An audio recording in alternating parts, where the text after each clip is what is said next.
I had gotten into over like 80 film festivals worldwide. Y'all might be familiar with the Cannes Film Festival in France. That was kind of like once I hit that, I was like, I kind of hit the glass ceiling for what I could do at like 18. And I did 2 years at the Florida State Film School. Fucking hated it. Have nothing but bad things to say about them. We're not going to make that the podcast, but it could be. But I left that narrative world to start pivoting and doing artist work. And so I started doing tour work. I had the opportunity to shoot for The Weeknd.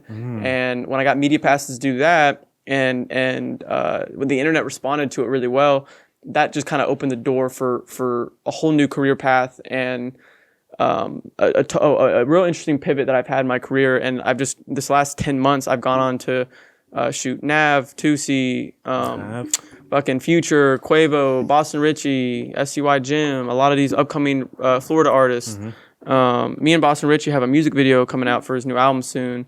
I had to stay up on this live stream. Dude, I had some of my, I had a whole promo thing in Times Square on like one of the biggest billboards. Yeah, wow. But this shit was fucking, like, I can't even believe that this is even real, bro. But this is from the live stream video, but I have like someone who's there who recorded it with a nicer camera. But this is your video. All my stuff that's like some of my best shots from the last 10 months or so from my artist pivot. But that's so cool, man. That's what's up, dude. Yeah, man, I appreciate that. Big up, bro. Big up. Thanks, man. So now we know who we're talking to. What's up, everybody? Episode 38 of the Palm Way Podcast. You know what it is. Daniel's back with us, and here we have Josh Saranic. He's a filmmaker, videographer. He's got a lot of things going on. He's working on. He's kind of had a really busy journey for such a young guy. Let's get into it. Big grinder. Okay, my name is Josh Saranic, and I'm a filmmaker from Lakeland, Florida. I'm currently based in Tallahassee, where I'm finishing out my senior year of college at Florida State. I don't bleed garden gold. I have very little school pride. So when people talk about Florida State, they're like, "Oh, go Noles!" I can't wait to get out. Can't wait to get out of Tallahassee and get on with my life. I'm just trying to get this degree and make these last 3 years worth a shit. And yeah, so I am traditionally a narrative filmmaker who was super fortunate to have a really great festival circuit run for a lot of his previous narrative shorts. What do you mean by narrative film? A narrative film is a film that tells a story, and a film that is, by conventional movie standards. That's what I was gonna say. Yeah, just the kind of shit that you would see in the theater. But I got my start at an arts high school in Lakeland. I went to Lakeland High School, but part of Lakeland had this Harrison School of the Arts. And I had like 2 or 3 electives that instead of them being electives at Lakeland, they were arts classes. Okay. And now there wasn't much equipment. There wasn't much that they gave you other than the people to work with, but it kind of was what you put into it. And so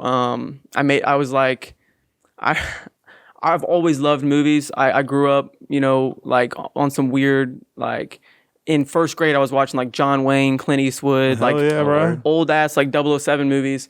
And it started because like my film education started super early because my parents were like, you can't watch certain like PG-13 movies and you can't watch this and that. But I was doing all this research on like all of like the most edgy PG movie, like all the stuff that pushed the envelope. Like that's just me. Yeah. I'm all or nothing, and I always try to push the envelope wherever I can. And even as a 6 or 7 year old, like I'm going to the library instead of going to get the books, I'm going to like the little 50-cent VHS bins, and I'm like, oh shoot, like there's a flash of titties in this, and it's PG. It came out in 1978. Like PG-13 didn't exist yet, so this is almost borderline R. Right. And like I just that was me, and I didn't realize that I was watching. Like that, I didn't realize that I was informing my language, the language of cinema. I was giving myself this education that like you get into movies at even 15, 16, and you feel like you're getting into it early. I just had this appetite for like classic films, and it was like it wasn't even something that my parents really put me onto. Of course, my dad had his favorite 80s movies or whatever, but I had. So what attracted you to that? Was it like the filming style? Was it the acting style? What exactly was it that made you really dive into those older, movies? Dude, I think it was just my just this imaginative little kid that I was. Like I obviously the one thing my parents, the number one thing I think my parents did for me growing up was they read to me a lot, and just going to like, and they encouraged reading a lot for myself. And so I was reading a lot, and so I did always have an active imagination, and there would be nights I remember just at night for the longest time I would close my eyes and I would just think of I would put myself in these places and positions, and before I even knew what positions were on a film set, like a director or a writer. I first just wanted to be an actor because all I saw in movies was like, okay, you see the actors, you see what's happening, and so I just put myself in these movies at night, and I just would think up, like these alternative endings different and these plots, different story. Yeah, man. Yeah, like the James Bond movie that wasn't shot that I wanted to imagine. Like the perfect Bond girl that I hadn't seen. Like 8-year-old just Josh fantasizing, and so yeah, that carried on into middle school, and I actually had to ask myself at like 11. I'm like, all right, Josh, like I know you love movies, but is this like just because you love movies doesn't mean you're gonna work in movies or do movies forever? Like you can just be a person that loves them, and that's not your job. And I remember leaving like Interstellar in like 7th grade, and I remember just leaving that movie feeling super affected by what I had seen. And I'm like, however I'm feeling right now is how I want to make people feel for the rest of my life. And the pursuit of trying to make that happen, that's all I know. That's it. That's good enough for me to take that risk. And so that's when I kind of did my research on that arts high school. And I remember being like 14 and watching this like Jim Carrey documentary. And I remember him, it was like the Man on the Moon thing on Netflix. Super like a little pretentious, but I remember there was something in that documentary that spoke to me about like the power of manifestation and just, being able to accept that whatever future, is out there that you want, you can have. And I remember my parents were gone that night. I remember watching it, and all of a sudden I just felt like I can have this and everything. I can become exactly what I want to become, and nobody can stop me except myself. And I remember I went outside. It was the middle of the night. I got down on my knees, bro, and I literally was like, I was trying to take it from the taking the energy, give it to me, God. Literally, I was just like, I closed my eyes, and it was a prayer. It was a moment. It was a promise to myself, my future self, that like I'm going to have this one way or another. And then I made a GoFundMe for a camera I really wanted and a lens I really wanted. In high school, and then in 10th grade, I had already directed 1 or 2 little short films for the school with like their camcorders or whatever, but I was like, is this the best I can do? No. And so I went all in on a couple of shorts my 10th grade year, and at this point I was just using friends, and so I did this movie called Daddy Issues and Dog Eat Dog. So were these like a school project, or is this like your own thing you were just doing by yourself? Well, I treated it like it was my own thing I was doing by myself, but the criteria to pass the classes were to either like just work one of the positions on a film set. Okay. And so if I wanted to direct and there were enough people that rallied around me and then wanted to work those other positions, that's how the cookie crumbled. Okay. And so I did these 2 Daddy Issues and Dog Eat Dog, and they ended up going to a couple film festivals and winning a couple awards. And I'm like, okay, this is it reaffirmed that okay, like, you're good at what you're doing. You're doing something right. We're getting somewhere. Yeah, and this could be a career. That's dope. How long were they? Daddy Issues I think was like 7.5 minutes, and it actually premiered in Gasparilla. Like very short films. What? Yeah, I loved it. At the Gasparilla Film Festival. Yeah. Nice. At the Tampa Theater actually. Yeah, that was where And then that was like 2018. Well, they started screening in film festivals in 2018. They were done in 2017, and then I was like, okay, how can we up the ante and keep pushing the envelope? So then I started cold emailing actors from all over Florida, like professional actors, and I'm writing them like I'm I'm old, like I'm not. You gotta sell yourself, 16. man. You gotta sell yourself. Yeah, and so the thing is like I sold myself this idea of the filmmaker I wanted to be, and it started to happen. And I'm like, okay, like I'm competing. They're putting me in competition next to adults. Like let me fucking be a fucking adult. Let me just do this Professionalism, man. And so I reached out to some actors and do you remember who? Yeah, this guy still to this day. I ended up working with him 3 times. His name's Andy Gion. Shout out Andy Gion. You're still the most talented actor I've ever worked with, and I still want to include you in my first feature whenever that day comes. But this guy named Andy Gion, he's based in the Orlando area.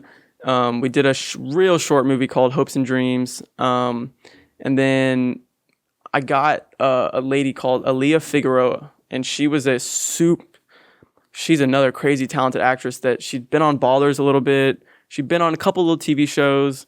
And she was splitting her time between doing the movie I was shooting, Catharsis, and she was going up to New York to do it was a TV movie with the actor who was in Blind Side, who played Michael Orr. Okay, just that guy. Yeah. Whoever that guy was. I don't know his name. But I was like, I'm 16. And like the last shoot, she's like, oh, so what film school do you go to? She's thinking I'm at least in college. I would have lied, been like, yeah, I'm at Performing Arts of New York, whatever, Manhattan. Well, because we're in Lakeland, close to Orlando, she was thinking Full Sail, at least. Full Sail, yeah. Mm-hmm. And then, because what she had said was like, most Full Sail sets aren't as professional as this one. Like, and Full Sail does have a reputation of being messy. Ding, ding, ding, ding, ding, ding. And I was like, do I tell her? I'm like, yeah, it's the last day of the shoot. Like, it's done. So I was like, yeah, I go to high school in Lakeland, like I'm 16. And it was never my place to tell her to begin with. She asked. It doesn't really matter. Exactly. It doesn't matter. And her asking what film school I went to reinforced that it didn't matter. Mm-hmm. And so Catharsis is maybe my favorite thing I've done narratively. At the time it definitely was. And that went on to do real well in the film festivals. It kind of grew a little bit. It played at the big AMC in New York, and it kept doing numbers kind of around the country. And I was like, okay, this is sick.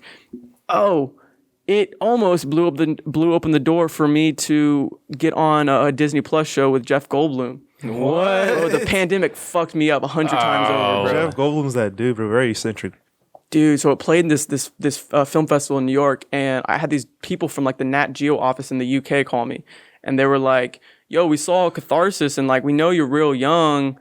I was 17 at the time, almost 18, and they were like, we have an episode. They were like, have you ever seen the show The World According to Jeff Goldblum? I hadn't. I was like with y'all. I was like, I haven't. No, I don't. I'm not on Disney Plus.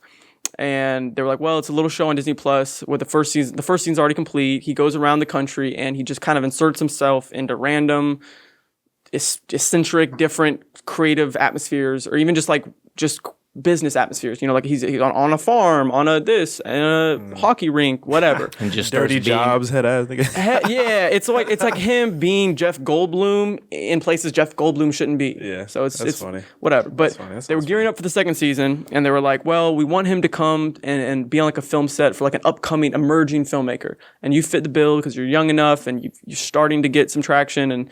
And they're like, well, we'd have to give you. We want it to be about zombies. We want it to be about like a zombie. We want it to. So they were telling you what kind of film to make, basically. Yeah, that's bullshit. Yeah, well, yeah. I was like, well, it's an opportunity. I was just like, yeah, well, okay. It's like zombies. It could be about zombies or monsters. That was like the title of the episode. Like they had the script written up, like for the episode, but like it was more of they wanted to shoot behind the scenes of me making this whatever, and so fabricated idea they had.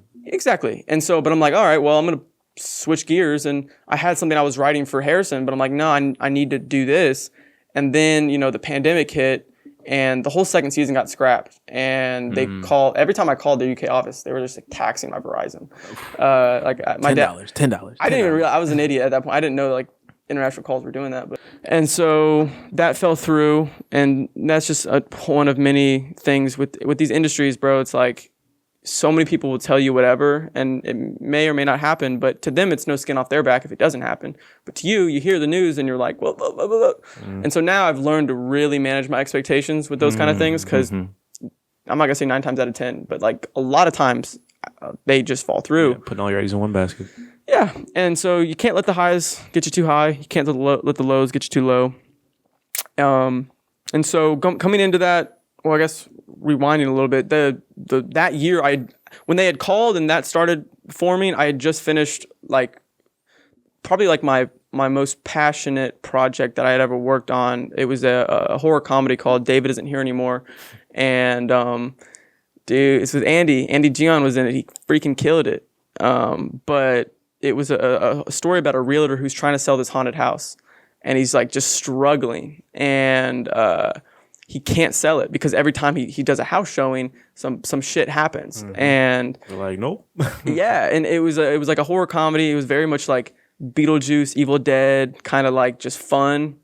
And most of the stuff I'd done that was narrative in high school was very much genre blending. Mm-hmm. It was like a drama comedy, action comedy, horror, thriller. Like it was just always something. It was never just one thing. And so, yeah, David Isn't Here Anymore. Like, dude, the pandemic hits. I was bummed about the Nat Geo thing.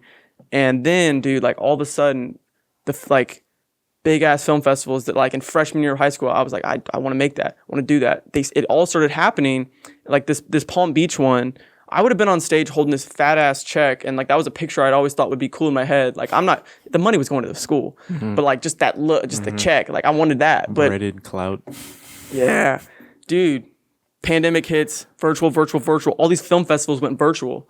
And so my most successful film, David Isn't Here Anymore, had this like pseudo incredible run where it was doing well and was winning these awards, but it was playing virtually at these film festivals where like I had no interest in that. Like that's mm-hmm. not the whole point of a theater experience and a film festival is that communal reaction, the audience experiencing your movies, you hearing them mm-hmm. react, the whole 9 yards. So that sucked. And then I got this email from my teacher. He was like gatekeeping it kind of, but he's like, dude, like Josh just was selected to be an emerging filmmaker at the Cannes Film Festival. And dude, like that to me was like, I couldn't announce it until like September. And the Cannes Film Festival is like the biggest, if not the second biggest behind Sundance, but it was huge, and I really couldn't believe it. It was virtual. It was virtual, mm-hmm. but the clout was there. Well, whatever, that opportunity or that happening. It started a whole like, I would say it was like my first real come up with making my name, like having an awareness with people in this, especially in Florida, because bunch of media thing. It started this whole press run where like it was local. The Lakeland Ledger did a story, and then Fox 13 Tampa did a story, mm-hmm. and my dad was geek, and he's like, oh my god, like it's on the Fox 13 tonight. It's Tom Brady, Donald Trump, and then Josh. And he's like, fuck. And I was like, dude, it is Tampa news, but cool, great. Cool, they've got a big city. Yeah, and it was actually a cool full circle moment with that interview because the interviewer wasn't related to him, but the anchor who carried the story was Mark Wilson. You see him on Fox every night. But his brother, I met at a film festival years ago, and he's one of my favorite actors to this day, Patrick Wilson. He's in the Insidious movies, the Conjuring movies. He's that dad. That guy, yeah. Yeah, he was in that space. He's from Tampa. No, he's from Clearwater. He's from St. Pete, I think. But yeah, pretty much. That's pretty cool. Yeah, and his brother, and it's like, it's so fun. And like, there's a part at the end of the interview, he's like, another little tidbit, here's a selfie of Josh and my brother at a film festival in like 2017 when Josh first kind of started doing this thing. And I'm like, this was meant to happen. Like, this was just meant to happen.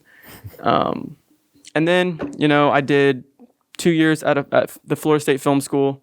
Worst decision I've ever made in my life. Film school is meant to mold you to be a certain type of filmmaker. Mm-hmm. I didn't realize that at the time, I had already had my resume was already like there. Like I didn't need what they were offering. So would you say you were more qualified than the professor? Dude, in terms of real world today, real world, like in the business and out there making things. Yeah, because they didn't just have something on the biggest billboard in Times Square. Like I'm not trying to I'm not going to be that guy in this podcast. No, but it's real though. There's a lot of professors out there and teachers that teach things that they're not even like being. They only know the concept. They've never actually gone out and done it. Well, applied it. For a lot of people. There's a reason they're teaching and not working. Right.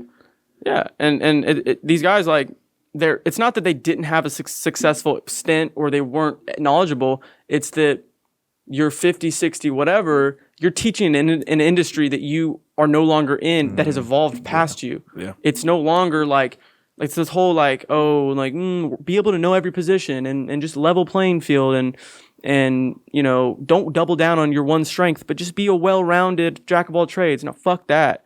No, double down on what you're good at and make that your whole fucking thing. Your shtick. And bro, they don't realize that now it's a freelance game. Make yourself what's valuable. The film industry is never going to go fuck about you until you create yourself and put yourself in a position to offer something that they don't have, that they need.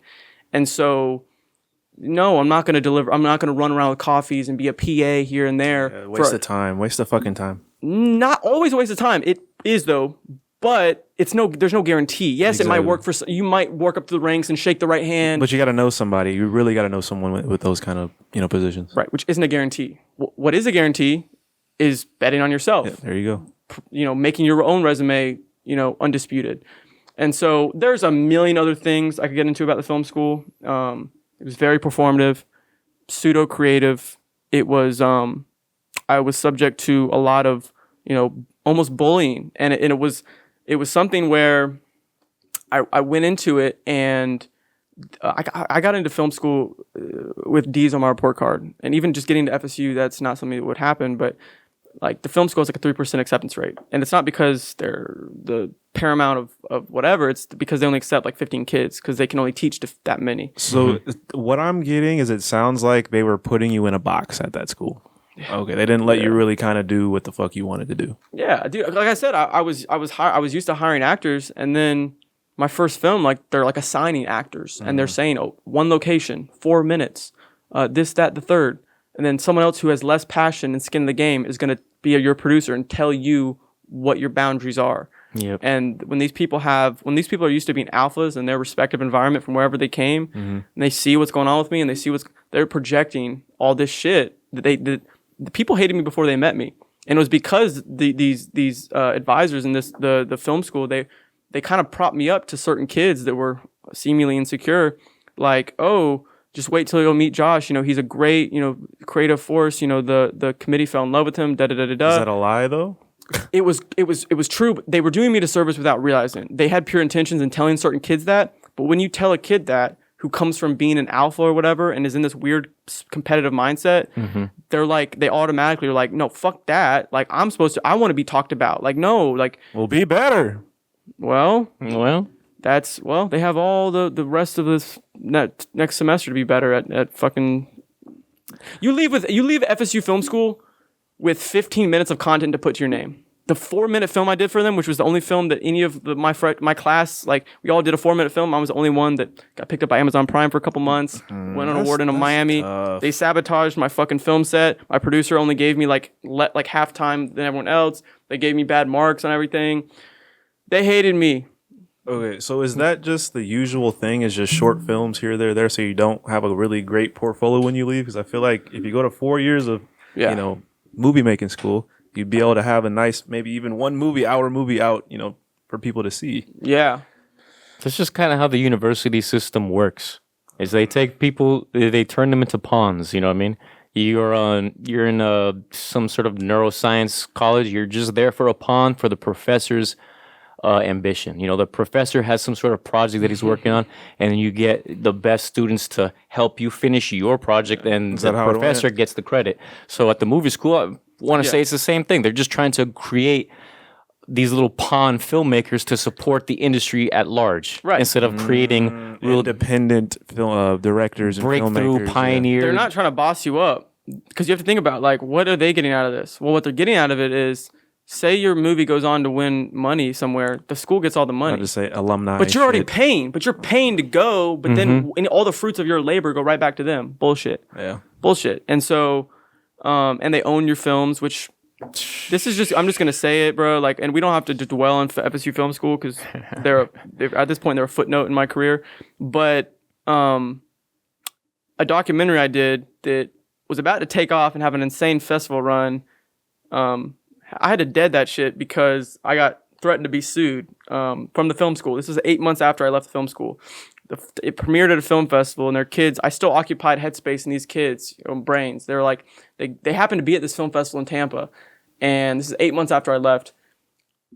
It was supposed to be 7.5 minutes. I made it 18 minutes because I showed it to multiple people, and they're like, "This is a better cut. This just is." And I'm never gonna deny my work its best version because of rules.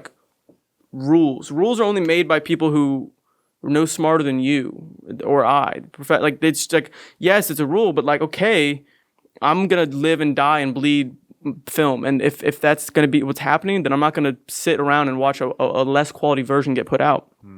Phoned in a 7.5 minute cut. I mean, they know this by now, so it is what it is. But phoned in a 7.5 minute cut, re-edited it to be 18 minutes, put it out, got accepted into a film festival, got nominated. Great. Kids hated me for that. I was no longer a film student, but they saw it, and then they went back up to the administrators, told them all that shit, and then I get a cease and desist letter that's like, "We'll sue you for like $200,000 because you signed a deal saying that we own all your work, and now that you're putting out an 18-minute version of our owned copyright, we can ruin you." All right, bro, have that.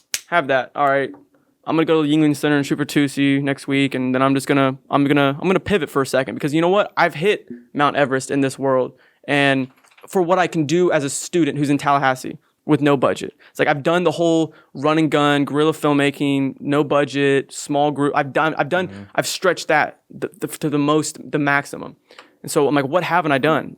How can I make money and shoot things that I'm still passionate about? I'm not going to be a wedding videographer. I'm not going to do branded content. Sometimes I do. I'll put my pride aside, and I'm broke. I'm a broke college student. So yeah, but I'm like, fuck it. Let me go all in on this music shit. And I didn't even realize that it started to create a pathway for me to be able to leave college and get right into sets and working. And ultimately, the long-term goal is, I'm not staying in the music industry, but I'm gonna try to do the same, rise to the top, and check off all these boxes that I wanted to check off, and then when the time is right and the money's right, I'm gonna move back into narrative filmmaking, and I'm gonna be able to have these contacts where I'm gonna be able to put some of these big artists in my narrative feature, my first feature, and put them in like a cameo position, or even I'm giving these artists like, hey, do you want to be able to act in a movie? And that's starting to be more and more common. And what that's going to do is that's going to bring more awareness to whatever first feature that I put out, more awareness than it would have ever normally had. Oh, fucking Quavo's in it real quick. Holy shit. Like I've really developed a good relationship with him and his people. Just like anything, Yeet is in a movie. What the fuck? So I just noticed a very interesting double standard or flaw in college athletes and college students in creative stuff. These college athletes just signed NDA deals, or NIL deals. They're getting paid just to be on the football team. Yeah. Why aren't they paying the really talented creatives at the school, the artists, the filmmakers? Dude, I mean, is that a good point or what? No, you're on track with just the whole topic of like asking why. Like in regards to college. What you create at your school, if it's good and it makes it money, it wins awards, you should get that fucking money. It's not the way it works. Well, every film school is different. That's how it is for football players and baseball players. It's the same thing. Which is newly adopted because they've realized, wait, they have the power to make this money outside of like our realm, and it's like at least we can put our thumb on it. And now I don't know, there was enough like petitions and enough people that got screwed over in college, but it's the same thing. It's honestly the same thing. Like if you're a really good creator or whatever you do, and you go to some shows, you go whatever that's associated with your school, you do this at the school, and you make money for it, you should keep it. Absolutely, 100%. Yeah, it's absolutely. It's like y'all have, because the thing is we're kid. We weren't allowed to have a job at FSU Film School. It's like, that's why another reason I left is because I'm not up there swiping daddy's credit card. That's just not where I come from. I don't come from a lot of money. Like I said, I had to make a GoFundMe for the one and only camera I've ever owned, and that camera I still use to this day. And so it was GH4, and I color grading is everything. Let me put it that way. Yeah, the whole we take the money, you're paying to come, but we're taking the money from what you've done. You were on it. You had a picture about holding a check on stage that wouldn't even go for you. Wasn't even going in your pocket. And what's funny is that was high school, dude. My professor, Rick Jansen, bro. I like you as a person, as a teacher. You failed me, and that's just what it is, man. So, I remember showing him David Isn't Here Anymore. I showed him the first cut of it. He's like, dude, this isn't gonna do what you think it's gonna do. He's like, this isn't gonna do what you think it's gonna do. I'm like, cool. 2 weeks later, it won him $2,000. Hater. Did he break you off? No. No, but I would come into class, and there was one day I came into class, and I'll never forget. I'm surprised. Looking back, I'm like, I really did this shit. I had like an out of body experience. But I came into class and I sat down, and unprovoked. He came up. He's like, you know, you're not the best filmmaker to come through here, dude. What? Unprovoked. You got $2,000. You couldn't even buy me lunch for a week, brother. Bro, I got you this $2,000, cuz. Bro. And I started the trend of like buying your own gear and like and it made the whole film school or the film department better. And kids started realizing, oh, you can hire professional actors. So they started bringing in professional actors. I had children in that film school basically. Yep. And what it was, I showed them what was possible with nothing. And then they went to mom and dad and it's like, well, I can't compete unless I have a DSLR or this and that, the third. And then, everyone supported their kids and everyone got kind of very similar gear, but they had no vision. They had no know-how. They had no tenacity to really make it something great. And it was all a competition to them. It wasn't art. It wasn't like a need. I'm better than this guy, basically. Or it was like, no, I had screenshots sent to me from other students. It's like, it wasn't even about whatever script they were writing. It was my goal this 9 weeks is to make a film better than Josh. You still haven't to this day, by the way. That's some hater ass shit, bro. It is some hater ass shit, and that's why I talk, dude. And I started this, and I sound like a dickhead when I bring this shit up because it reforms this chip on my shoulder that I've tried to chisel off, but it comes out every now and again too because I think about how much I've just been wronged but it's put a battery in my back. Don't forget about that. Are you kidding me? Never forget about that shit. It makes you where you are right now. Probably one of the most successful, filmmakers at FSU recently, I'm sure, right? I appreciate that, bro.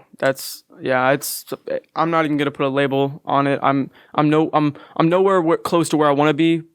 I'm closer than ever, but I'm further than ever as well. It's like. But do you know any other successful filmmakers from FSU that are doing kind of what you're doing? Do you have any peers? No, and dude, it's funny. Even like out. You're here. Yeah. Everybody else is there, bro.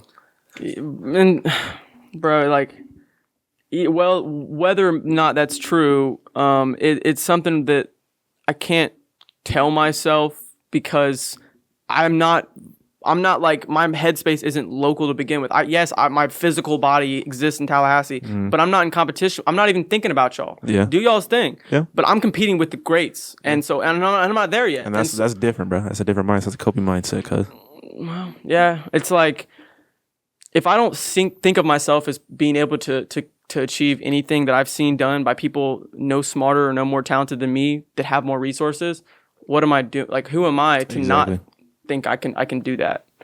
And I have plenty of self-doubts, and I have plenty of, as far as like my professional career, my artistic career, it's been great. It's been blessing after blessing, but I do struggle with so much stuff in my personal life that people just don't see because again, Instagram, social media, my public presence, it's all a highlight reel.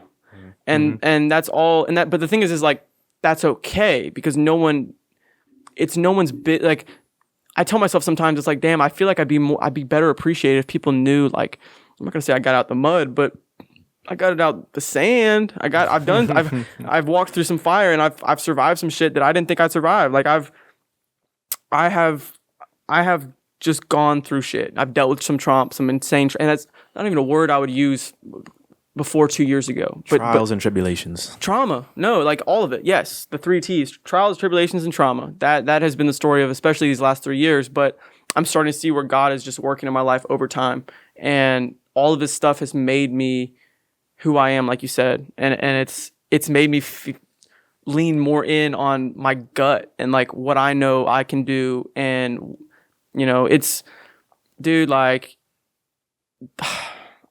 it's given me all of resilience that I don't think a lot of other people have because like I've had to look at like you didn't get it easy. It wasn't handed to you, bro.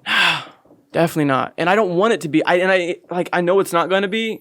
I don't even want it to be anymore. And I put something out the other day on social media. I was like, I don't even need y'all. Like, for a while, bro, I just wanted the people that I used to fuck with and the people I grew up around. I'm like, deep down, I'm always waiting for like the message. Like, I'm proud of you, bro. Like, I really am. But it's like I have fans, but I don't have friends. Like, I have people who I always thought Like I get love, but it's from strangers on the internet. That's not. It's in one ear out the other. It's vapid. It's not real. It's almost like an inverted bell curve where it's like respect is up high, right? No respect is down low. When you're not trying to do anything, your friends know you. They like hanging out with you. You got respect. But when you start trying to do something, the respect starts going down and down and down until it actually starts working. And eventually the respect goes back up again. Yeah, dude, you nailed that, bro. That's so valid because that's exactly what it was. It's like you feel the support when y'all are equals, and it's like, okay, dude, like you're gonna make it. You're gonna do it. It's gonna happen. It starts happening. They start going to the shop. It's like the Homer Simpson meme. We lost a friend when we started the podcast. We lost a friend because we started this podcast. Hating ass. Because what it is y'all are doing something that reflects the lack thereof, and whatever people, their insecurities present themselves in really strange ways. And when you're showing someone or the world that you can do something that they kind of want to do, or like it's almost like every time they see you, it's your reminder of what they haven't been able to do, and that's on them. That's I can't do that. I can't fix that for you, brother. That is weird. Complex. Yeah. A lot of stuff going on around there. So we're going to switch up this tone a little bit. Yeah. Question for you. Yeah. Top 5 directors. Okay. You would say. Go. Dude, top 5 directors. So my number one all time is Martin Scorsese. Hey. And his filmography, it's like The Weeknd. The reason, or even Kanye West. He's, in my opinion, has the greatest hip hop discography. Marty, from the 70s to now. I mean, dude, Mean Streets, Taxi Driver, Raging Bull, Goodfellas, Casino, Cape Fear, Gangs of New York, Bangers, Wolf of Wall Street, Bang. Shutter Island, Bang. Silence, Bang. The Last Temptation of Christ. Bro, like he's a monster. Every decade, bro, he's in his 70s, he's 78. Flowers of the Killer Moon. He's still directing like he's in his 30s. Yeah. He's unstoppable, and his body of work, it just puts to shame any other modern American director. Here's something I'm not sure if you knew, but a lot of the old film, like old film, that would be like getting lost and stuff. Like Martin Scorsese was like kind of the leader in the film industry of trying to get these old films protected and secured because they're so volatile. Yeah, my brother probably knows more about this than me. My brother's a total cinephile. His film knowledge is amazing. But I do remember him telling me something about, it's like he preserves these prints, this lost film, and restores them and works with like the Criterion Network, and he's a saint in the film community. He really is. So Martin Scorsese. Number 2. You know what? Who is it? Is top 5 too long of a list? Top No. Because you know what? No. Okay. Top three. In no order. Well, fuck. I could have done a top 3 in order, but I can do a top 5 with no order. Isn't that weird? Top 5 in no order. Top 5 in no order. Okay. Dude, you know what? The Coen brothers gotta be up there. Coen brothers. Burn After Reading is probably my all-time favorite comedy. And that's one of the best genre-blending movies of all time. And it's Brad Pitt. Great actor. Who else is in it? John Malkovich, George Clooney. Bro, it's like the funniest dark comedy ever. And it blends so many genres perfectly. But yeah, No Country for Old Men. Fargo. Just, I love what they've done. And again, they've jumped all across the map. And they've evolved. Yeah. Evolved well. No, for sure. Brian De Palma, for sure. Brian De Palma? Yeah, dude. And this is something that it's like Scarface, Blowout. I know Carrie, again, like all over the map. Horror, thriller, gangster. And I know I'm forgetting some that he's done that are up there for me, but who else? Dude, I want to say Soderbergh, but no. 4 would be... I'm actually liking where this is going so far. I got to give it to Tarantino. I'm about to say, where's Tarantino? No, I'm waiting for Tarantino. He's 4, and I'm okay with 4. Because, you know what? I love his movies. And the movies that I love, they're like, it's like a warm cup of tea. It's just like, everything you want out of a movie is just given to you. And it's rewatchable as hell. But... Django, goated. Oh, dude, no, I still maintain, if not Once Upon a Time in Hollywood, Django's his best movie. Absolutely.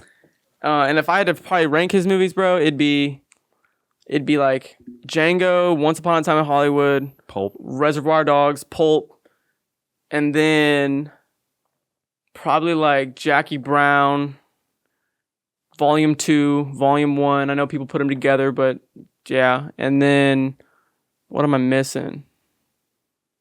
Yeah. But the only thing Hateful Eight is Hateful Eight's up there. He's great movies, but I wish there was more, and we have enough, but yeah. Spielberg? I'm sad to see him go. No, man, I'm not a Spielberg guy. No, not a Spielberg guy. I like some of his movies.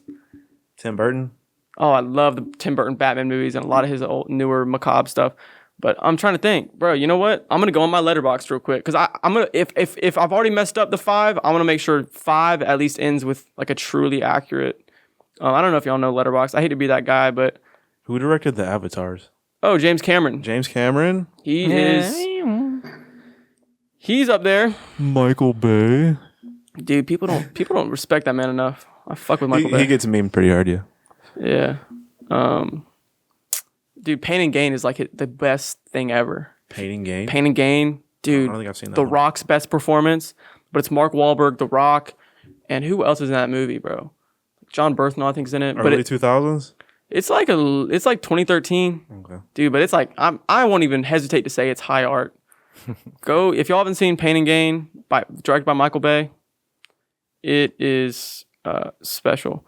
All right, I'm pulling up like my top 100 list so I can like try to figure out some of my 5 has got to go to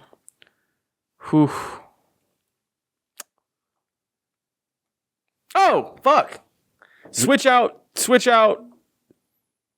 okay. 5 is Tarantino. No, 5 is De Palma, 4 is Tarantino, 3 Spillman or something like that. That's what you said? No, it was Scorsese. Who was 2? You said Soderbergh? Soderbergh was maybe. No, and 2, it's Scorsese, Paul Thomas Anderson, PTA. Paul Thomas Anderson. And that honestly could be reversible. Bro, Paul Thomas Anderson. Well, what did he make, yeah? Phantom Thread, Inherent Vice, The Master, Magnolia, Boogie Nights, Punch Drunk Love, There Will Be Blood, recently Licorice Pizza. There Will Be Blood was him? Oh. Dude. That movie by itself is like top 5 for me. Who did Kill Bill? Tarantino. Yeah. Yeah. So I'm going to go Martin Scorsese, Paul Thomas Anderson, Brian De Palma, Quentin Tarantino. That's it. That's wrong? 5, yeah. That's 5? Yeah. Yeah, 5. Scorsese, Paul Thomas Anderson, Brian De Palma, Tarantino. One more. Dude. And George Lucas. Oh, the Coen brothers. Oh, Coen brothers. Coen brothers. The Coen brothers. The Coen brothers. Higher, yeah, that's it. Yeah, I'm good with that. I can live with that. All right. There's your top 5 directors for Mr. Josh. I had to take it like way too seriously. Like as soon as you asked it, I'm like, I gotta feel good about what I'm telling y'all. If I had to pick my favorite director, I'd say Christopher Nolan. 6 or 7. Tarantino. I like his movies a lot. I thought about that. Yeah. Tarantino for sure. I'm really hyped about Oppenheimer. I can't wait till that fucking movie comes out. I can't wait. I'm excited. You heard is rated R too. I mean, yeah. Yeah. Yeah, that's a factor too. Yeah, it just, dude, like You're gonna see some titties, boys. Yeah, World War II era, like, fuck, who knows, man. I think it's just language, but I'm just glad to see him. He's done PG-13, great PG-13 movies forever, and he doesn't need them to be R. But I'm just excited because like he hasn't done an R-rated movie since. Oh, that's why you mentioned Insomnia. That. Oh, like it's literally been like 20 years. Most of his movies, the reason he's able to make them so big but also cerebral and important is because he's a master, but he's also like telling studios, he's like, look, I'll make this PG or PG-13 so that it can make the most amount of money. Like he made a whole Dunkirk. It's a whole ass war movie, but it's PG-13 and it's pretty tame. Yeah. So most of his movies like are marketable enough to where like Tenet, like they don't have to, like, I don't know. They can reach audiences far enough to where they'll always make their money back, I guess. Do you have any international directors you like? Oh, brother. See, I don't even want to rely on my own. Oh, Luc Besson is up there. He's done a lot of great stuff. Let me think. For all those non-Americans watching. I just watched a movie with directed by Sidney Lumet, who I think he might be fucking American. See, the thing is man, like, if my brother is here, he'd rattle off 100 different. He's the buff. He's the cinema buff. Bro, like, I was so busy in high school making movies that I didn't get in high school I watched more movies, but in college, like, I've been so busy with my work that nowadays I don't watch as much as I used to. And like, growing up, that's all I did. But like, my brother's been able to watch more than me, and I'm jealous of that. Like, I think I've seen 1,800 movies in my life. He's probably seen almost double. I've started watching more movies since I've gotten older, honestly. Yeah. Yeah, and I understand the plots and storyline a little bit more. Dude, one thing that's weird about me is I don't watch shows. Neither do I. If I turn on TV, it's a movie. True. Yeah. That's a commitment, bro. Movies are commitments. Yeah. Shows you just chill on. Yeah. Oh, dude, I love Guillermo del Toro. Love that dude. Shape of Water, Pan's Labyrinth. He recently did Pan's Labyrinth. Great movie, classic. Crimson Peak. Who did Avatar? He did Avatar. That was James Cameron. Yeah. Titanic, Terminator. Okay. And you know what? I struggle with the foreign director question because I am well versed with some of Werner Herzog, Roman Polanski, obviously certain people, but it's like I've only seen like one or two of their movies, so I don't even can't confidently say like he's my favorite. He's made a great movie that I love, but have I explored his whole filmography? No. Actually, The Western Front, All Quiet on the Western Front. That was a really good movie. Edward Berger, have you heard of him? Mm-mm. German, like an ancient movie. Actually, it came out last year. Oh, what? Last year. Oh, that's a remake though, because the first one came out in like the 80s or something. It's a view of the Germans, German side versus the French, World War I. Oh, what's it called again? All Quiet on the Western Front. Oh, it's that old movie that famously had the two soldiers stuck in the trench together. Yeah, I saw bits and pieces of that. Someone was watching. It was good. On. It was good as fuck. The new one was really good. I didn't know it was a remake. Yeah. Huh. It's good. That's dope. We can move on. Again, I'm weird.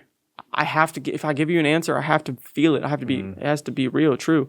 Feel it in your bones. So yeah, my favorite foreign director is a Danish filmmaker, Lars von Trier. Lars von Trier. And he did Melancholia, Dogville, Antichrist. They're really weird movies. But The House That Jack Built was his most recent. He's just a disturbed man, and all of his movies are really avant-garde and experimental, but really dark. And again, genre blending. So I love Lars von Trier. He's an interesting dude. And yeah, his stuff inspires me. But there it is. His top 5, guys. Top 5. How do you feel about Jordan Peele? Ooh. Dude, I loved Nope. And honestly, you bring up Spielberg, that movie made me feel like I was watching a Spielberg movie. It felt timeless. It felt like just the perfect blockbuster in the sense that like it just was. God, you know what? Not so little movies nowadays in the theater don't age well. Yes, but they also don't make me feel like that feeling I used to have in the theater. Like nowadays, every movie that gets made, like it's some weird agenda. There's an agenda. They're just trying to check some boxes. Check boxes, make money, and again, it's a business. You have to make money. But I loved Get Out. Wasn't big on Us. Us was what was down. The one? Nope was the one with the newest one. Nope was the newest one. That one was shit. I'm not gonna lie. Bro, he didn't like it. No. It was my favorite he's done. It's my favorite film from him. I mean, I don't know. I liked it a lot. I did. I thought it was just a good time. Yeah, fun Maybe time. I could watch it again and just hanging out with the main characters, kind of. Yeah, I was totally invested. Like I was just in it. I left. I was like, I could watch that again soon. Maybe because I watched the synopsis beforehand. Oh, what's the synopsis beforehand? Oh, that movie. You was telling me. Did you even watch it in the theater? No, I watched it at home. IMAX, bro. Oh, you saw it in IMAX? Yeah, of course. That's dope. I thought it was a little bit. Jordan Peele's gonna spend that money on the IMAX cameras. I'm gonna watch it in IMAX. Well, I think part of it is like just where does this go? Exactly. So when you have that, there's no direct direction. Yeah. But that's Jordan Peele. He kind of likes that unexplainable shit. But This Is Us and what was the other one? Get Out. Those were pretty, one track. Not one track, but you could follow it. You kind of knew. My biggest gripe with Us is like I liked a lot of it, but I think it got too big for its britches. By the end, the scope got too big when they were holding hands across the whole like planet. Yeah, I'm like, what the hell is this? What is this? Scale it down a little bit, but I appreciate the ambitious story, but I appreciate not because I cared enough to be like, where's this going? And the whole movie, I was like, okay, interesting, cool. Good, yeah. And then once they went like down under and like started getting bigger and more, it just started having a little. I was like, a little too deep, honestly, a lot of the problems people have with Nope, I have with Us. I'm like, where's it? What the hell? Like the unexplained parts of Us were like just way too important. Like, how is this massive underground? All of these people, all of them with everybody's got a dual clone. souls. Like, what the fuck? There's way too much that's like super important to it, but completely unexplained. People work at this office building underground. Like, how does this work day in and day out, 24 hours a day? Like, exactly. This is kind of hokey. Yeah. Like, this is like a Goosebumps book. Yeah. Exactly. Nope was just pure genius, though. Yeah. No, I'm sorry. Yeah, wait. That's my opinion. Get out. But Get Out, yes. Pristine. I have no complaints. Yeah. Alternate ending, kind of fucked up. But yeah, I had to write like a paper about the alternate ending versus the regular one for a class in college. And I'm like, yeah. I mean, it was racially fired. But that's where my brain went when I first saw it. Because like I was like, oh shit. Like when the cop car pulled up, I'm like, they're fucked. But then homeboy gets out. Yep. And I loved how he subverted those expectations. But that I was already going like, it's up. He's done. He's in behind bars. That's true. Everyone had that idea. Yeah. You're totally right. So he still gets that. He still got that subversion and that reaction, but he doesn't have to like capitalize on the shitty ending. Fill it out with it. Go completely through with it. Fuck, yeah. Well, that's kind of how Nope was. Kind of a weird ending. Like, did he die? Is he alive? Is that really him on the horse? Dude. Jog my memory. What's like the last shot? Like where are we left? I remember it was him like riding away on a horse. Okay. And like he just like I guess went. They were in the tourist town, and they had just released the balloon to pop the alien thing. And then he, because that was Kiki in the town by herself when she popped the thing, and then finally he came over on the horse and they left. Doesn't she finally get on Oprah?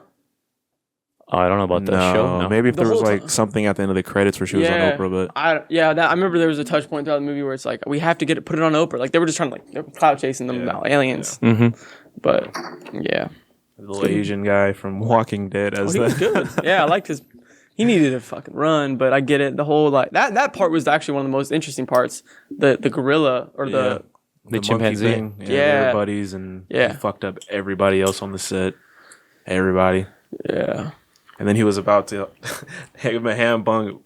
Yeah. It's like he felt like after he survived that thing that like other creatures like respected him enough to not touch him, or he felt like he could just like he was a little bit invincible or something. He just kind of was like befriended daily because he didn't know he knew nothing changed between what he watched. He looked at that chimp and just it didn't kill him, and he's looking at this UFO and it fucking killed him. Well, it killed him. Yeah, eventually it slurped him up. I thought the alien was weird too. It was just this massive like kite in the sky. Yeah. Like, what the fuck is this? Yeah. You been hear about those aliens in Vegas? Yeah. And on the body cam, the cop body cam? Yeah, I saw that. I don't know if I believe that. I mean, do you believe in aliens? I believe in aliens. Yeah, I definitely believe in the possibility. However, that incident was bullshit because the cops showed up. They allegedly saw what was in the backyard, but they won't release the video. So it's okay. Were there aliens? Yes or no? Y'all were like a fucking hairbreadth away from proving to everyone why. And they're just gone. Oh, by the time they get there, they left.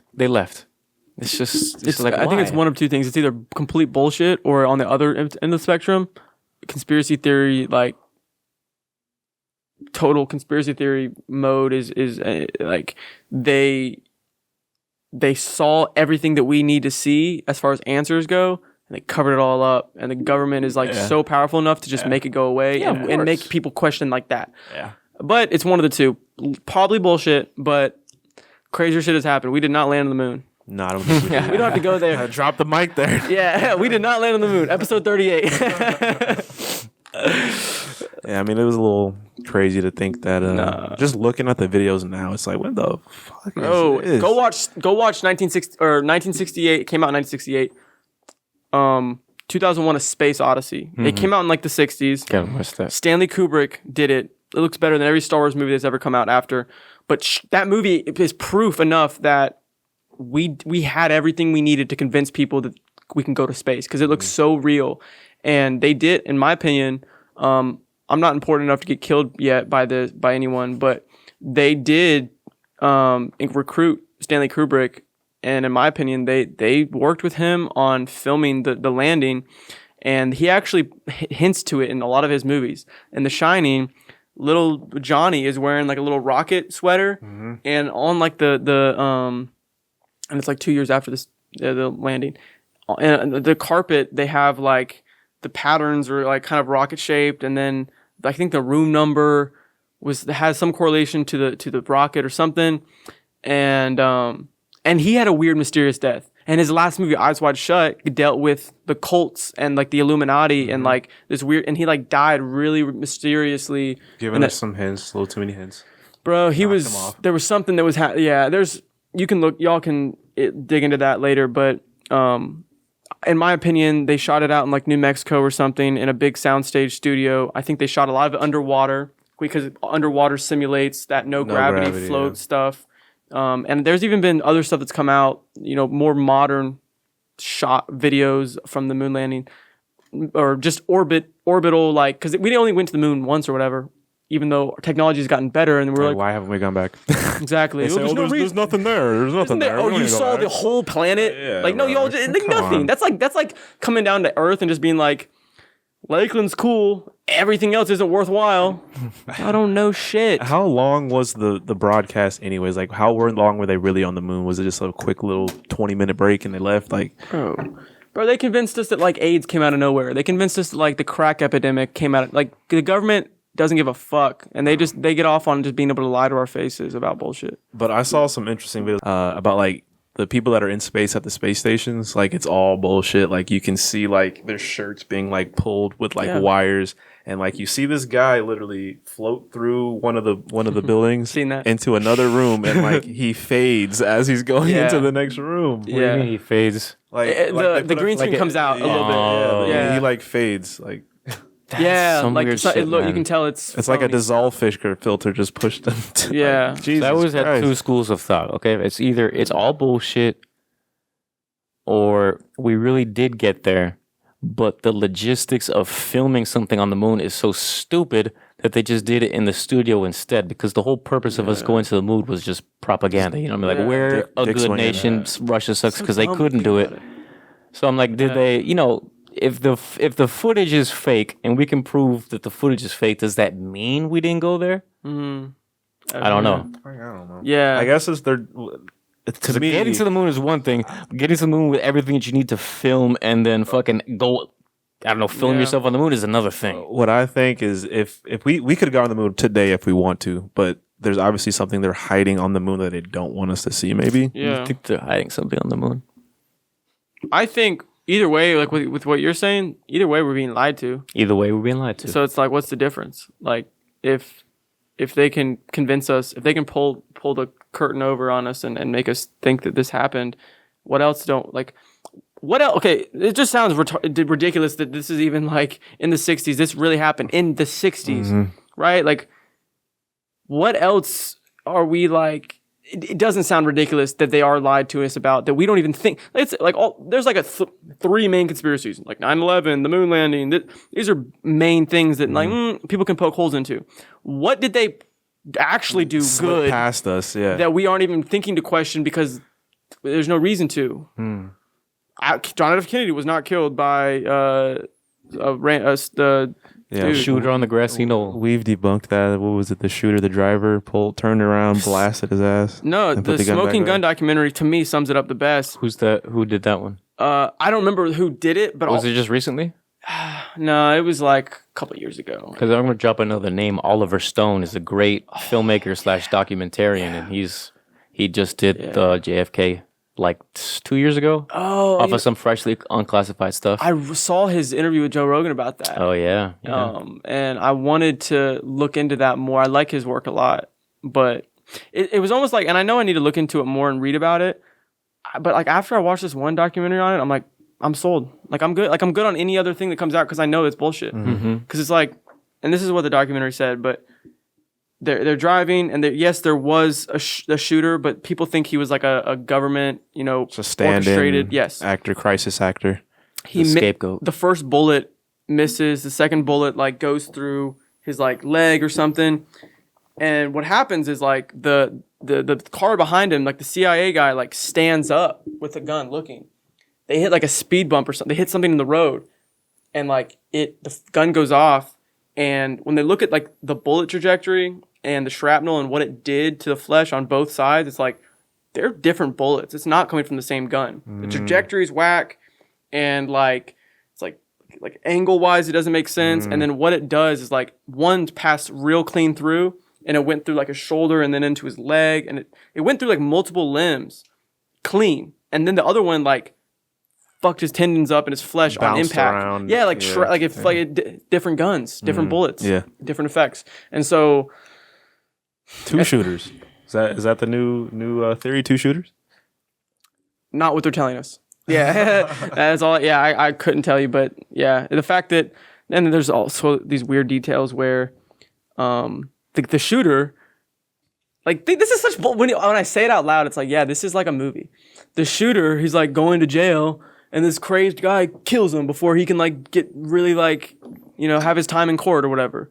And then that guy answer any question. That guy who killed him, I was reading into this, bro. They fed him a bunch of LSD in like a jail cell and just made him go crazy for a year, and like just made him like fried out. And so it's like there's no link anymore. It just sounds ridiculous, bro. Like, we're gonna, like, 50 years, we're gonna get a bunch of declassified shit, and we're gonna be like, damn, we was just living through this bullshit live. When it doesn't matter. When, like, we're facing, like, end of times, they're like, now that we're all screwed. Well, hey, just so y'all know, we have been putting fluoride in the water.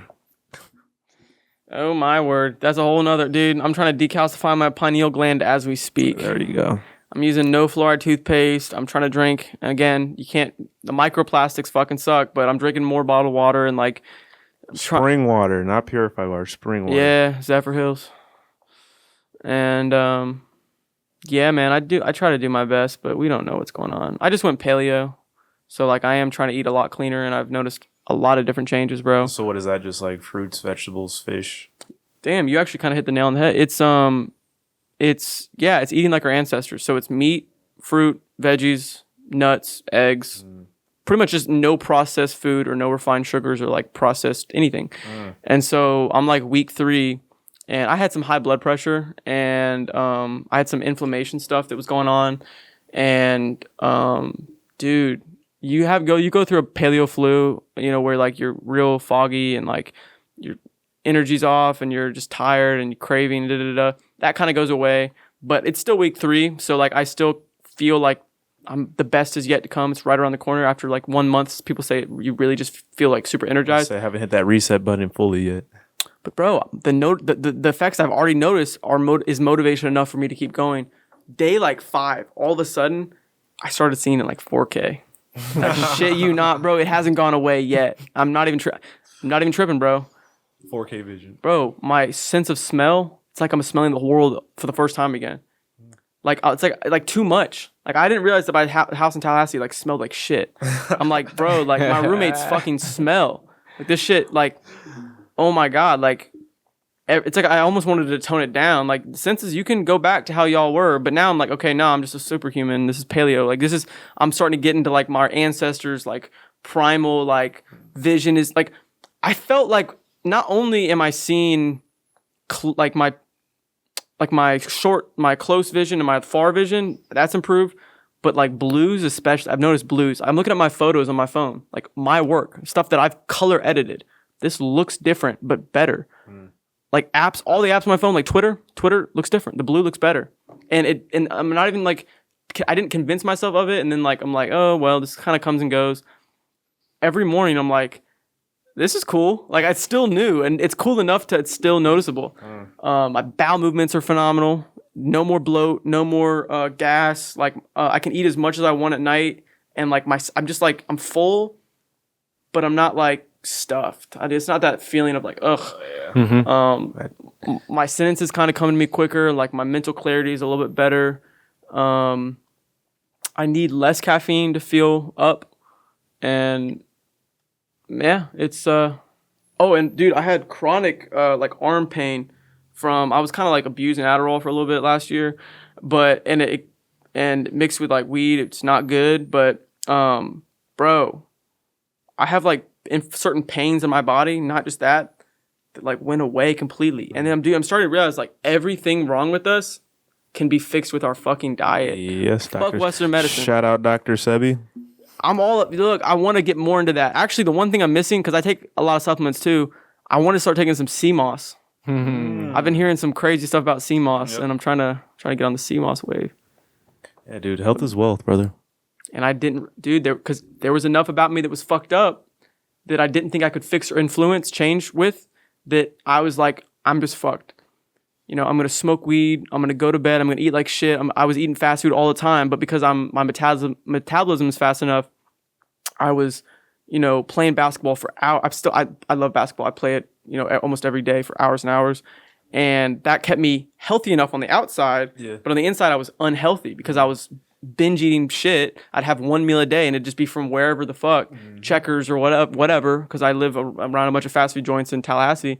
And dude, like I go to the doctor for something, and this is like a couple months ago, and my blood pressure is like 145 over 80. And I go like a couple months later, and I had a heart murmur too, and that's something that was new.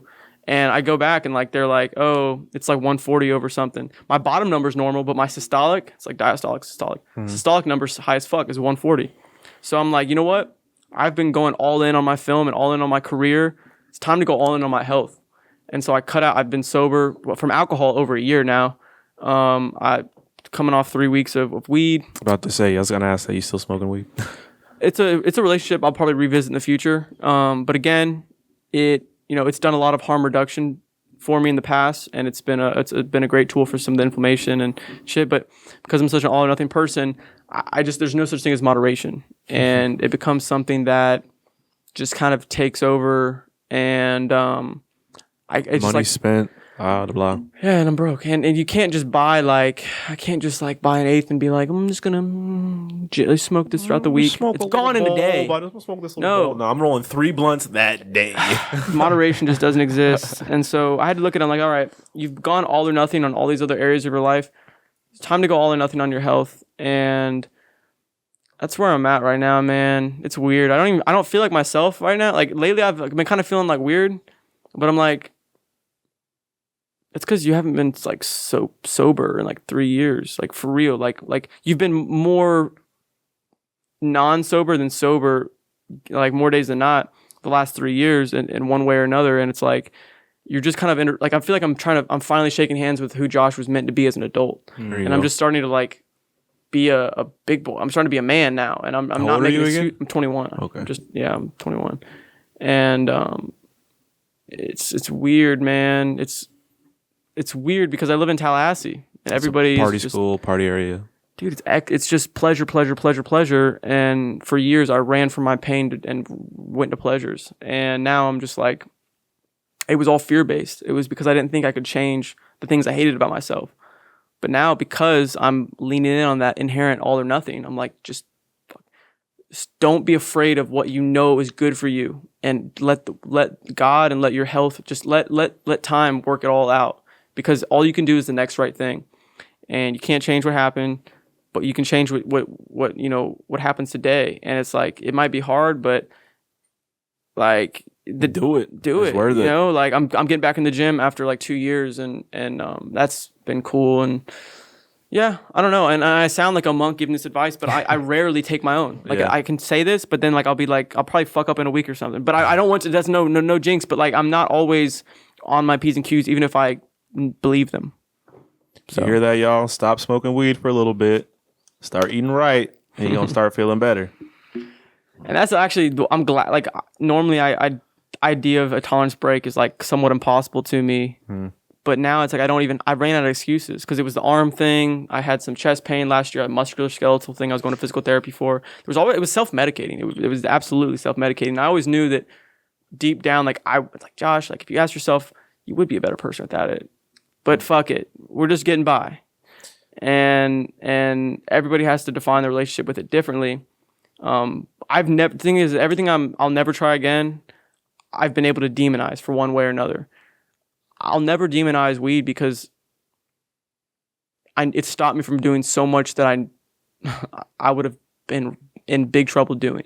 Like there were like in the film, like when I got when I left the film school and like shit really hit the fan, like I felt the hatred the most, and like I was about to go egg some people's houses, bro. Like there's some shit that I was like thinking about doing, like some crazy manic shit, and I'm like, let me just like I was about to fight my roommates one time, bro, because I come home and like they had gone in my room after like a week I had been gone, and like they had gone through my shit, and I'm like it's violence is the answer.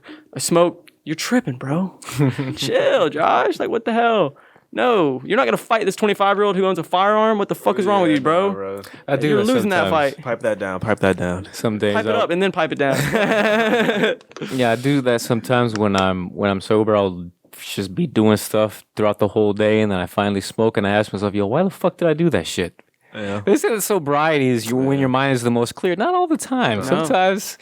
Well, because you know what it is? It's quieting thoughts. And what I'm learning is fuck your thoughts. Your thoughts aren't your friend. Like, regardless of what I think, it's like actions over thoughts. I might feel wrong about all the decisions I'm making that I know are right, but like, let me just in action, like, let me do the right actions, and the rest will follow. And like, I'm starting to learn. It's like your thoughts aren't always your friend. Someone told me this the other day, and I love this quote. It's like, never trust a thought you had inside. And they were like, it was like, your thoughts are a reflection of your environment. And when you're inside and you're in a 4-walled room, it's like you're stuck. You're stuck in whatever you're thinking. And honestly, it's true, because I remember I had a very depressed spring stint in 2020 where I was dealing with a real bad hyperacusis setback. And it's like, my parents would be like, go walk the dog. And I'd be like, fuck, I don't want to walk the dog. I'm in pain and I hate everything. And I'm in the pandemic and y'all won't let me fucking leave because my dad works for Pfizer and blah, blah, blah. Yeah. So there's one more question that we usually ask at the end of the podcast. Have you ever had an experience you couldn't explain? You ever saw anything out of the ordinary? Paranormal? Ghost?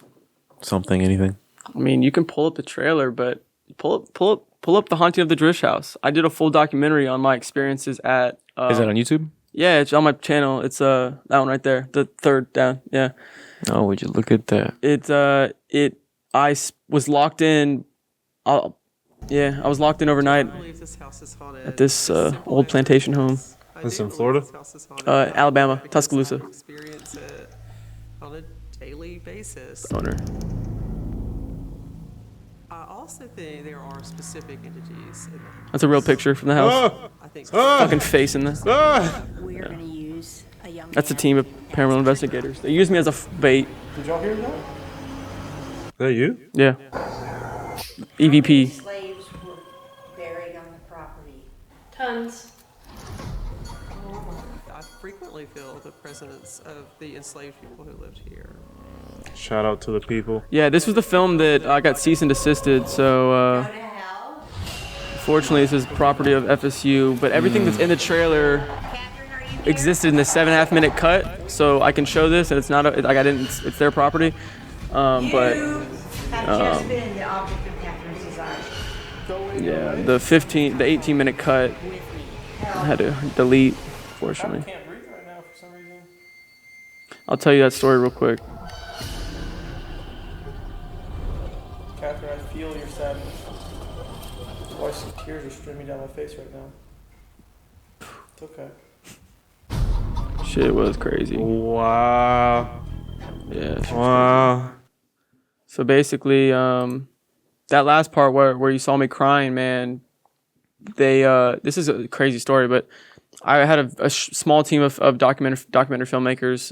It was me, a boom operator, and my DP, the camera guy. And when we met with this professional of the paranormal research team, and they were professional at what they did. They had all this equipment. They had gone all over the country and did even more haunted places than that. And I'm like, cool. When I pitched, so this was for the film school. This is my last thing I did for the film school, because they made you do a documentary, and you could pick anywhere in the country to do it. And my team, we stuck to the South, and we went up to.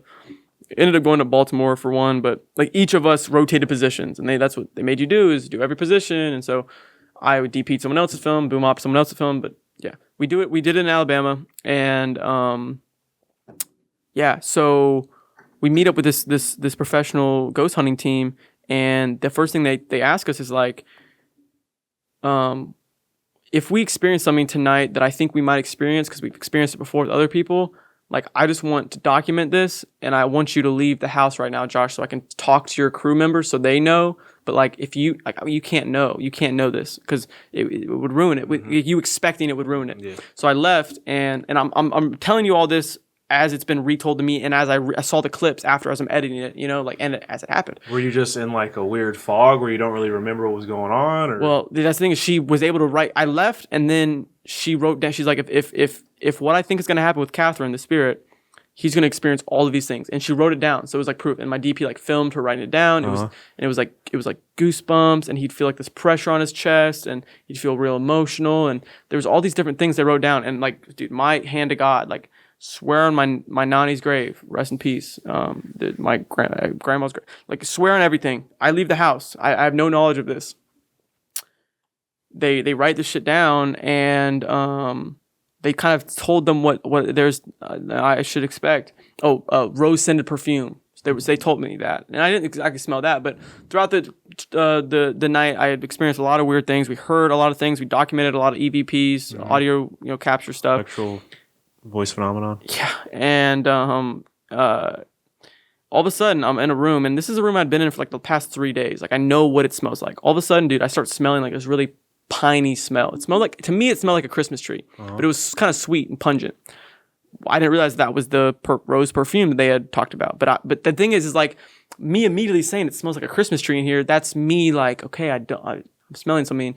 And she walks in, and I'm like, well, do you smell that? And she's like, no. And she's like, Josh, you have just been, picked as like, you're now the object of Catherine's desire. Like, she has picked you.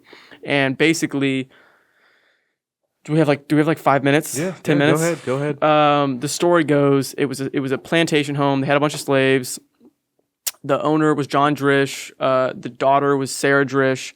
And she fell in love with some guy that he didn't approve of, John, and he paid the guy to act like he went off to war.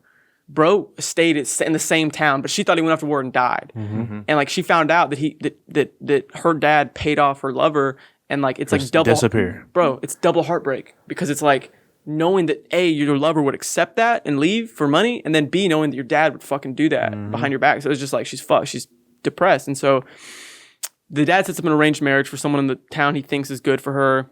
Is it a black family? White family. Okay. No, these are the slave masters, unfortunately. Yeah. And so Sarah Drish links up with some other more affluent dude. They have a child, but then it's like a stillborn whatever. And she has like a postpartum depression. And back then they didn't know what that was. Mm-hmm. And they were just like, the bitch is crazy. She's whatever. And so she's broken.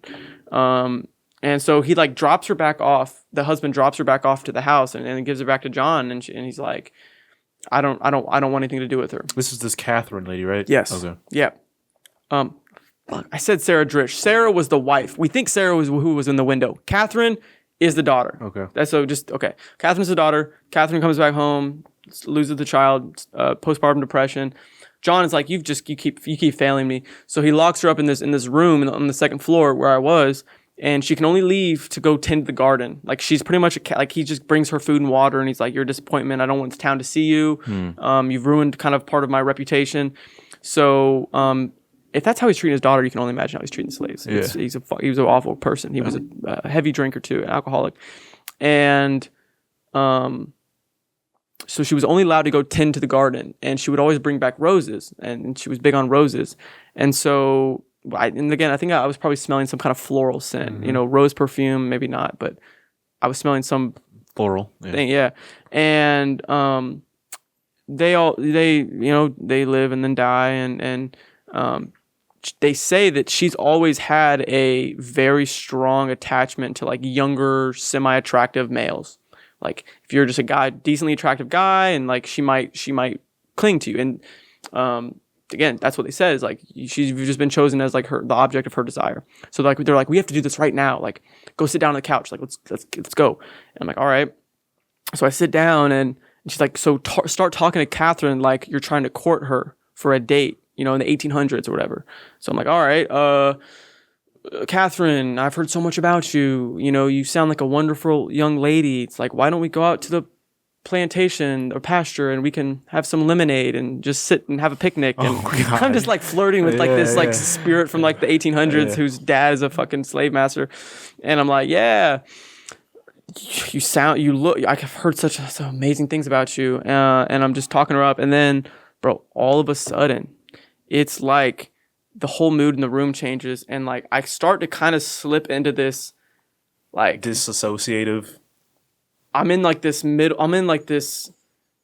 kind of transfixed to like this. I'm looking at this walkway, and it's almost like that's where she came from, but for some reason I'm just kind of like, I don't know what I'm feeling, but I start feeling like this cool current, like a current behind my neck. Mm-hmm. My hair stands up. You like see a breeze?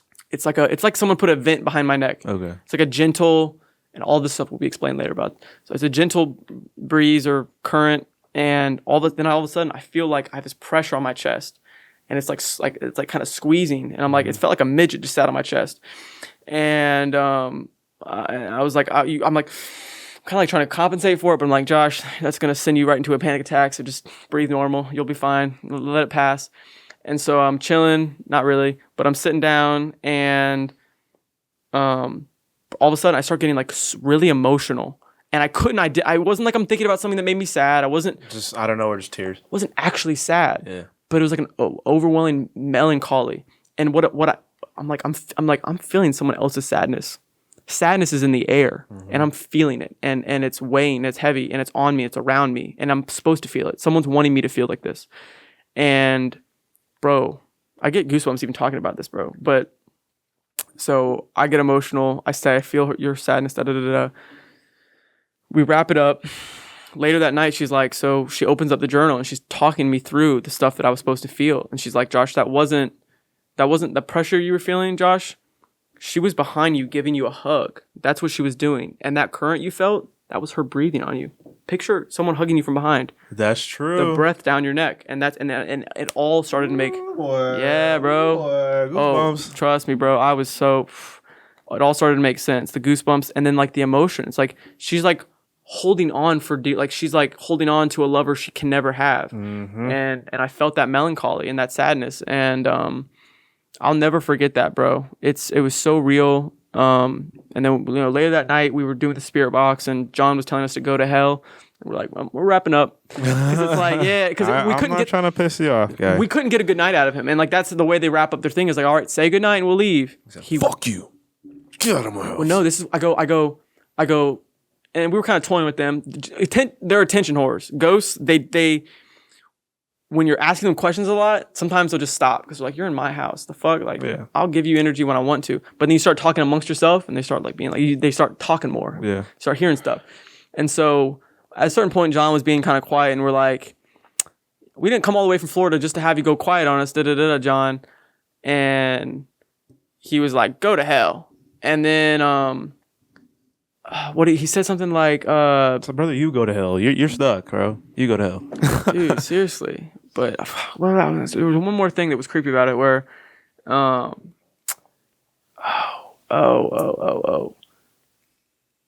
like, are you just gonna something? He was laughing at us because we were getting frustrated, and he kind of was calling us out on our shit, and he was like, you're kind of a fool. Like, you look like a fool right now. I'm like, all right, we'll wrap it up. We've had enough of you, John. But no, that's crazy, brother. That's crazy. Because I've had a similar situation. Yeah. I don't know if I was being possessed or being influenced, but I can relate to that, like, disassociative. It's a trance. It's so weird. It's so weird, dude. You can't even explain it. You have a quick version of the story? I'm curious, bro, because I love ghost stuff, man. Like, I watched Ghost Adventures. Story last show. Oh, I understand. Hey, I understand. It's basically, I just went to a haunted house. We got to the end of the thing, and they were saying that this room had just a lot of, activity in it. Yeah. And we get in there, and I was cool the whole trip. Like, the whole tour, I was vibing. Like, we went to like 4 or 5 different rooms in this last room, vibing. That's how you know. And you know yourself. You know what your baseline is. Exactly. And I get in there, and I just have like this feeling like I need to leave. Like, we're in this old, like, 400, 300-year-old jail. It's Tampa? No, this is in North Carolina, Charlotte. Oh, okay. And it's completely, no insulation. It's like maybe 28 degrees outside, and I'm sweating my dick off. I got 2 layers on. I got pants. I got gloves. I'm sweating my ass off. Yeah. And I just have like this real, just like heavy feeling. And from what I remember from that, like everything that I remember is a third person view. Like I don't, so it's weird. It was weird. I don't know what was going on. We don't know what happens. This is like that's the unknown. It's a whole different world, man. That's crazy. So something was trying to pull me away, and unsuccessfully did, or at least show you what it can do or what it's capable of. Exactly, yeah. Because like I said, I was cool. I was cool the whole. I was making jokes. I was chilling in this last room, and fucked me up. I felt like a little press on the back of my Achilles, like someone like slightly touched my Achilles. It was weird. That's crazy, bro. Like a little. Did you like? You're like I gotta. I dipped? I did. I couldn't leave. I had to wait for the people to finish, and then we left. And I was telling my girlfriend, like, I'm holding on to her until I was like, we got to get out of here. Like, I don't know, we got to leave. It was crazy. Oof. Yep. Goosies. Yeah, man. That's cool that you wrap it up with asking people that, because most people have one. Most people have one. Most people have one, yeah. From their childhood or whenever. And if they have one, they ask if we have one, and I give my story or whatever. Fortunately, I don't have any stories. No.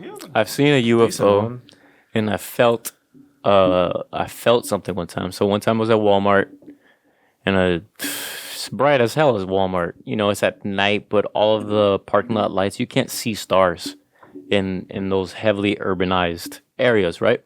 But I saw a light in the sky. It was a soft yellow, just like a street light or something, and it was just there. I noticed it for just a moment. It flashed or blinked, and it just zipped away so fast that it was like the streak of light. That's how fast it moved. Never saw anything like that before in my life, and I was just could have missed it. Like a shooting star that decided to chill out for a second. Exactly. If what I saw was any higher, I wouldn't have been able to see it because it would have been like behind my roof line. You know what I mean? I wouldn't have been able to see it. So it was just crazy that I saw that. Man. And then the other thing that I felt one time was at my friend's house. Nobody was home. We were just chilling in his room. And I'm a real curious person. I like to just observe people's houses, how they have it decorated and shit like that. And I was just walking down the hall, and I stepped into his dad's room. The second I crossed that threshold into the room, I felt just this super heavy sinking feeling. I've never had that again in my life. And I just turned around, it was gone. Dude, energy's real, man. So in that house used to live his grandma. His grandma had passed away 2 years ago. And my intuition, in my gut, I immediately knew what I was feeling. I was like, she was telling me you're not supposed to be in there. Dude. Like, get your little Latino ass up out of here. All right, we can end on this note, but I'm actually staying in a house that I'm not scared of it because I know it's my relatives, but it was built by my grandparents in the 70s, I think, and or the 80s. But when I was little, I thought I was just saying something cute. But we went to go see Monster House, and I'm like, it kind of looks like Monster House. My grandma was like, Josh, I live here. That makes me feel like shit. My house is haunted. It looks like a haunted house. And don't take it so personally. I like the movie. Good movie. That was kind of scary as a kid. Not gonna lie. Yeah. Not gonna lie. But so in the summer of 2013, my great aunt, she passed away from cancer in that room, and her last days were spent there. Her last months were spent there. And then shortly after, next to my grandma lived my great grandma, Shug. Different house or a room in the same house? Different house. She lived next door, but when Niz passed, her daughter, my grandma's sister, that my great grandma was 92. That just broke her, and I think she was just done. She wanted out, and she came and she stayed with my Meemaw, my grandma, and she passed within a month after. So that room had a lot, just in that time in that one room, in such a short span. Yeah. And my sister would say that sometimes she just smells like a strawberry perfume, and she'll bring it up to my my Meemaw, and my Meemaw was like, that's Niz's that my great aunt, that's her scent. And a summer ago, 1 year ago, I always kind of feel a little weird in there, but never too weird, because I'm I know nobody here is out to get they're good people. But it's a new ass TV. It's a brand new TV, flat screen, smart TV type shit. There's two remotes. They're away from me. The TV was completely off for hours. I was laying in bed, the TV turned on, turned it off. Like later that night, it turned on again. The remote was way away from me. That's just like some poltergeist shit that you see in like the movies, but I know it's like that's just that happened, and I'm like, okay, they're saying hey, they're here. I mean, I've house sat somebody, and because I'm in the same bed that they died. Yeah, you know, dude, hell no. Well, change them sheets, change the mattress. Oh, trust. Well, I don't even know, man. I'm not sure. There's death energy in that mattress. Hey. All right, y'all, we gotta wrap this up. It was real good conversation. Love this shit. Me too. That was great. I like that we just went all over the place. Yeah, man, that's what we do. We keep it one track, keep it 2 different lanes, 3 different lanes, maybe. Yeah. But yeah, man, thanks for coming. Yeah, for sure, guys. I had fun. Yeah. Just tell the camera one last time where to find you, where to see your stuff. Yeah, any new projects you're working on. Definitely. So, my name is my handle everywhere. Josh Ceranic. JOSHCERANIC. My YouTube, Josh Ceranic. IG, Josh Ceranic. Website, Josh Ceranic. And look out for some exciting Rolling Loud content. I was telling my nephews just the other day, I was like, I might be able to get to shoot for Ice Spice in a month. And like their eyes lit up. And I'm like, and then like they realized how they looked and like they kind of tamed down. I'm like, You don't see that booty. Yeah, I'm like, I got you. I'm like, what do you know about that? They're like 12. And I'm like, give me your phone, boy. And, but nah, bro, I might be able to I actually will get to shoot for Cardi. Fuck yeah. And I don't know if I'm going to be stage side or on stage yet. Playboy Cardi or Cardi B? Oh. Playboy Cardi. Okay. Yeah, good question. But I'm also, and then I shoot for Lil Yachty at MSG in September. I'll be in New York doing he's doing that tour for that psychedelic album, and I'm excited to see what he does. I know he first time he did anything for that album, it was at like what was that, EDC? He did it he was like the only like vocal lyric actual rapper performer at like it was a EDM show. EDMs like like he was the only one there. So I'm like, okay, this is gonna be crazy. Whatever he does on tour with the guitars and his live music, like it's gonna be crazy. So we'll see what Lil Yachty has in September for us. But yeah, more artist stuff. Still climbing that ladder, and eventually we'll be back in the narrative space. So hell yeah. Fuck yeah, guys. Yep. Well, thanks for tuning in, y'all. This is the Palm Wave Podcast with Mr. Josh, the director, cameraman out here doing his goddamn thing. Yes, Sirski. Yeah, wrap it up. All right, everyone. Alrighty. Good night. Peace. Awesome, guys. That was so much fun.